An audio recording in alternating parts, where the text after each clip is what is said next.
હાલો હાલો, આજ તો હવારમાં માથું ધોઈ નાખ્યું. અરે માથું ધોવું પડે, આજ તો રવિવાર ને મહાશિવરાત્રી છે એટલે માથું ધોઈ નાખ્યું. તો માથું કોરું કર્યું. અરે પછી સાંડલો લગાડી દીધો. અરે સાંડલા વગર અધૂરું કહેવાય. પછી તો મસ્ત મજાનો સાંડલો લગાડી દીધો અને પછી લઈ લીધું કોરું કંકુ. અરે કોરા કંકુ નો હેથો પૂરવી તો મસ્ત લાગે. અરે કોરું કંકુ મને તો બહુ ગમે. તમને ગમે કે કેમ? આપણે થઈ ગયા રેડી. અરે સકરિયાનો શીરો બનાવવાનો છે તો આ બધું સુધારી નાખ્યું.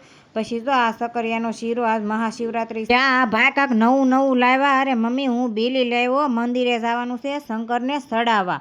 વાવ, મને તો બીલી બહુ ગમે. સકરિયાનો શીરો રેડી કર્યો. અરે કેવું જોઈ મોઢામાં પાણી આવી ગયું, ખાવાનું મન થઈ ગયું. અરે ખાવાનું નથી, પેલા મંદિરે જવાનું છે. પછી હાલતા થઈ ગયા મંદિરે, એમાં બેન હાલતા થઈ ગયા. અરે મંદિર આવે ચા બેન ટાટા કરીને આવી ગયા મંદિરે. અરે મંદિરે જોયું તો બહુ ગળદી હતી. આપણી ઘોડે બધાને દર્શન કરવા હોય. પછી તો હું લાઈનમાં ઊભી રહી ગઈ. અરે પછી મારો વારો આવી ગયો. દર્શન કર્યા. પછી આના કાનમાં કાંઈક કહેવાનું બાકી રહી ગયું હતું. અરે સાંડલા કરવાનું બાકી રહી ગયું હતું. પછી તો કરી લીધા સાંડલા. પછી તો દર્શન કરીને આવી ગયા બહાર. અરે ભાંગ પીવાની હતી. પછી તો હેમાંશુ ને ભાંગ પાઈ દીધી. આજ કમેન્ટમાં કહેજો તમે હર હર મહાદેવના દર્શન કર્યા કે કેમ. વિડીયો ગમે તો લાઈક કરજો, શેર કરજો, સબસ્ક્રાઈબ કરવાનું ભૂલતા નહીં. જય માતાજી.